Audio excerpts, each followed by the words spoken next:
During our first discussion, we decided on what type of campaign we wanted to do. We hesitated between a social media account or posters to put around the school.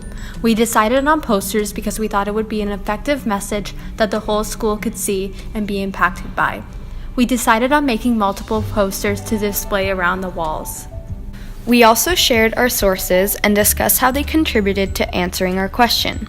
Then, we tried to answer our question in a more general way by finding the similarities in each of our sources. We then discussed what we wanted to put on our poster and what message we wanted to convey, and eventually drew a draft together. Our question is, how does racism impact our lives? And I don't think there's like one specific answer. I think it just depends on who you are, your culture.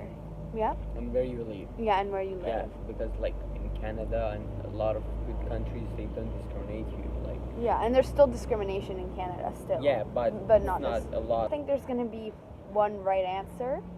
I think our answer is racism impacts everyone's lives in a different way. Like either directly, indirectly, so you can witness it, or maybe someone can be the person that has like racial bias, and it impacts everybody. Even it's like the best place in the world, it would have racism and like some racist people, and people continue to like spread messages like this, like through books, through movies, like whatever, through songs. Like it'll get through like more people, and like as like time like goes on, because I think it's hard to completely stop racism because you're never gonna change someone's thinking like that. But I think what we can do is raise awareness and and show and have more people that are against racism stand up and show that they care.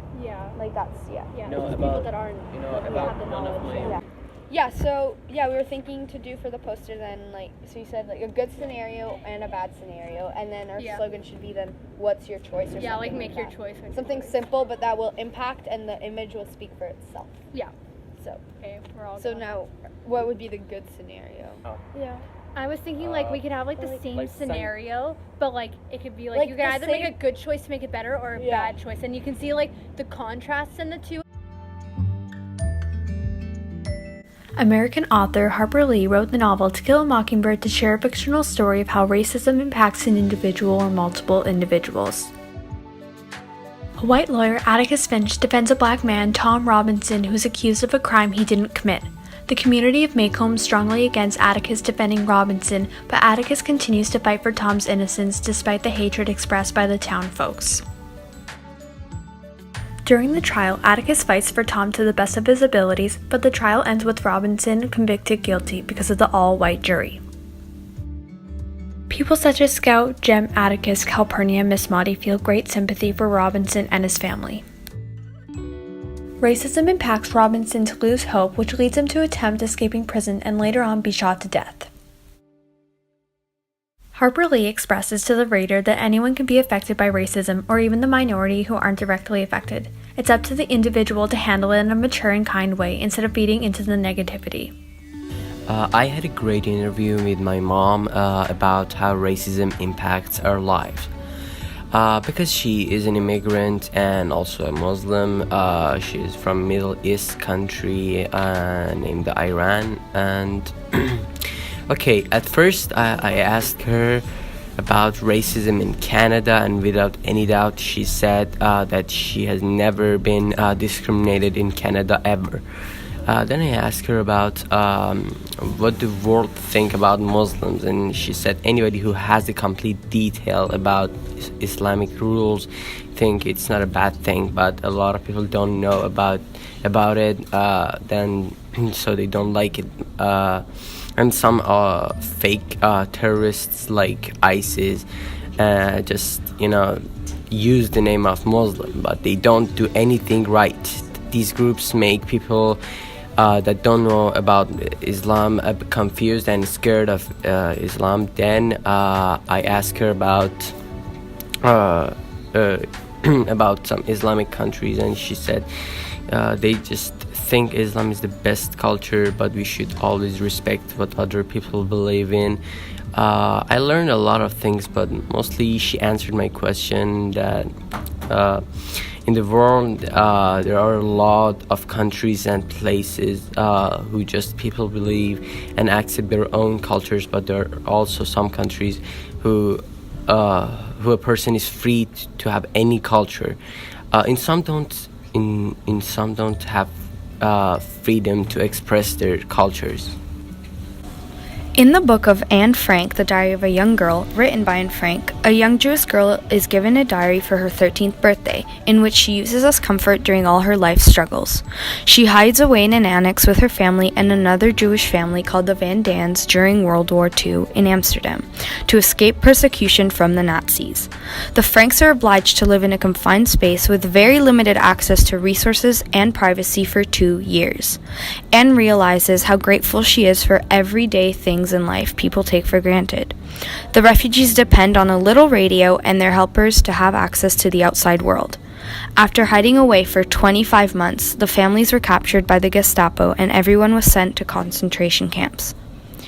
This source shows that racism can impact an individual by forcing them to hide from the rest of society and be deprived of their own rights. It shows that one can be denied their freedom and quality of life just for being who they are.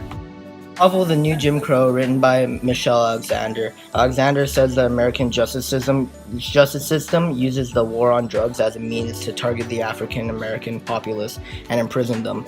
Alexander says that the U.S. government will incarcerate 1/3 of the African American population because of these new forms of racism through government, which it has led to one of the highest incarceration rates as well as the large rate of imprisonment of African American men. When combined with the fact that whites are likely to commit drug crimes than people of color, the primary targets of control can be defined largely by race, says Alexander. Alexander believes that mass incarceration is a stunningly comprehensive and well-disguised system of racialized social control that functions in a manner strikingly similar to Jim Crow. The climax of this social control is what Alexander calls a racial caste system. A type of stratification wherein people of color are kept in an inferior position. She believes is a direct response to the civil rights movement. Because of this, that Alexander argues for issues with mass incarceration to be addressed as issues of racial justice and civil rights. The mass incarceration of African Americans will impact their lives significantly, considering they will spend their lives incarcerated in prison, and that will take away a significant chunk of their lives spending time with their families and raising their own. Unfortunately, we weren't able to complete our campaign. Although it was incomplete, we still managed to come up with an answer to our questions based on the sources we researched. To assure that our campaign would be completed, we should have had better communication between group members. We should have decided on our poster way sooner and overall just had better organization. So, how does racism impact an individual? In general, it can take away one's freedom and rights, which can lead to them feeling a sense of inferiority. By feeling inferior, it can make a person ashamed of who they are and make them want to hide away. It can make them scared to speak up and truly express themselves, which can also make one lose hope.